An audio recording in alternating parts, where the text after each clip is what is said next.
It's time now to turn our eyes to business. Yuka Roy joins us here in the studio. It's the third Thursday of November, meaning this year's Beaujolais Nouveau is on sale. If we were of that ilk, we'd have a glass here on display, but French TV rules, I think, mean we can't do that sort of thing. But there you go, Beaujolais Nouveau. We can see images of the wine on screen at least. Well, Beaujolais Nouveau, it's called Vin de Primeur in French, a young wine that's released for sale just a couple of months after harvest. Beaujolais Nouveau became hugely popular in the 1980s, but then went out of fashion. Today, production volumes are nowhere near their peak, and this year's harvest was even smaller than expected. But wine growers say the secret is in the taste, and it's set to win over fans, and that the market has shifted from quantity to quality. We were told Beaujolais Nouveau was over. Well, the more years go by and the more we make, the proof is that we were practically out of stock on the eve of it. We've never sold so much. Beaujolais has undergone a major transformation in the last 15 years. Everyone who consumes it today understands that the shift has occurred in Beaujolais and that it's underway. We have much more access to work on the soil, on more premium products.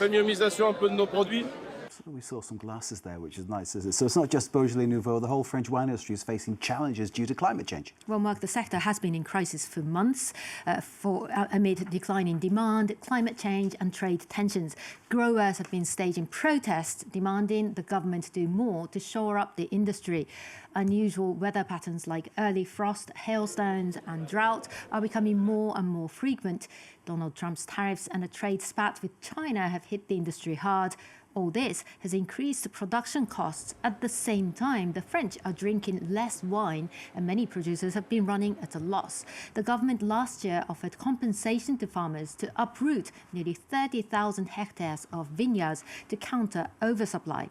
Now, according to industry group OIV, wine production last year decreased by nearly a quarter from 2023, while consumption fell 5%. France, though, still remained the second largest producer and the third largest exporter in the world in terms of volume. For this year, the initial estimate for global wine production sees a slight rebound, up 3% from last year, but still 7% below the five-year average. Amid softening demand and trade uncertainty globally, the OIV says that the limited production growth may actually help balance the market. Mark. Let's turn to the tech sector now, or raise a glass to that at least. Global markets were cheered by hotter than expected quarterly results coming from the world's most valuable company. And that's the AI chip giant Nvidia. It reported a nearly $32 billion in quarterly profits on record revenue of $57 billion. Those strong sales came despite some trade restrictions put in place amid a trade spat between the United States and China. What reassured investors more was Nvidia's forward-looking guidance as it forecast revenue to grow further in the next quarter and beyond. Global markets had been jittery ahead of the much-awaited earnings report on worries that AI companies might have been investing too heavily into data centers and other big infrastructure projects without enough of a guarantee of returns. So Nvidia's results came as a relief, as it suggested that the demand for advanced AI chips was still going strong. Tech and semiconductor stocks led strong gains in Asia earlier in the day, but some analysts say the relief could be short-lived and that underlying worries over a potential AI bubble burst haven't totally gone away. Let's take a listen. I actually believe that the Nvidia effect is only positive in the short term. There are now growing doubts as to whether the buyers of these chips will actually monetize artificial intelligence in any way and to the extent that's expected, which is why there is repeated talk of a bubble. And indeed, that enthusiasm became more tempered later in the day. Europe's main indexes posted gains, but the rise was a lot milder than in Asia earlier, and not all chip stocks enjoyed Nvidia's windfall. French silicon company Soitec, that makes semiconductor materials, nosedived. If you can see the figures now, losing 30% of its value in just one day after issuing weak forecasts, citing difficulty caused by Trump tariffs and a decline in the European auto sector. US stocks turned negative once again after snapping several days of losing streak as the Nvidia-led rally started to fizzle. As for the chip maker itself, it's also lost steam after popping 5% in after-hours trade on Wednesday. It's now down more than 2%, as you can see, for the day. Now, part of Nvidia's projected sales growth will be in the Middle East. On Wednesday, the US Commerce Department approved the sale of tens of thousands of top-of-the-line AI microprocessors to companies in Saudi Arabia and the United Arab Emirates. The move coming amid a high-profile visit to Washington by Saudi Crown Prince Mohammed bin Salman.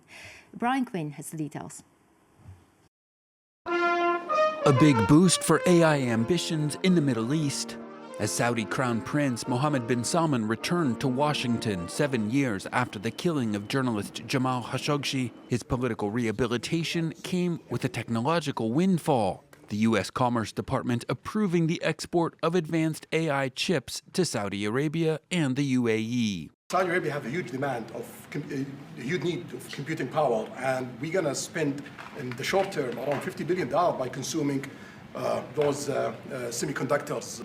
The U.S. has authorized 2 companies, Saudi's Humane and the UAE's G42, to each purchase the equivalent of up to 35,000 of Nvidia's top-of-the-line Blackwell AI processors, combined purchases worth an estimated $2 billion.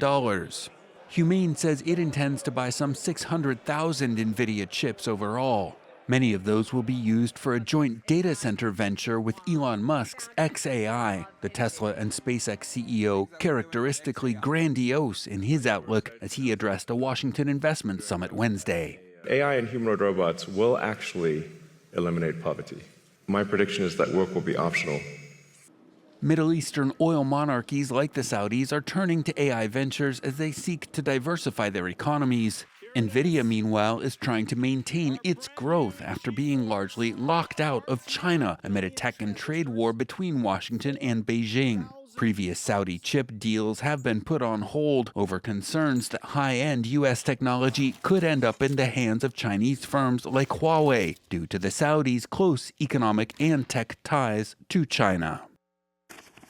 And that's it from the business desk for now. Yuka, thank you very much indeed. Yuka Roy there with the business, and more business from Yuka throughout the evening here on France 24.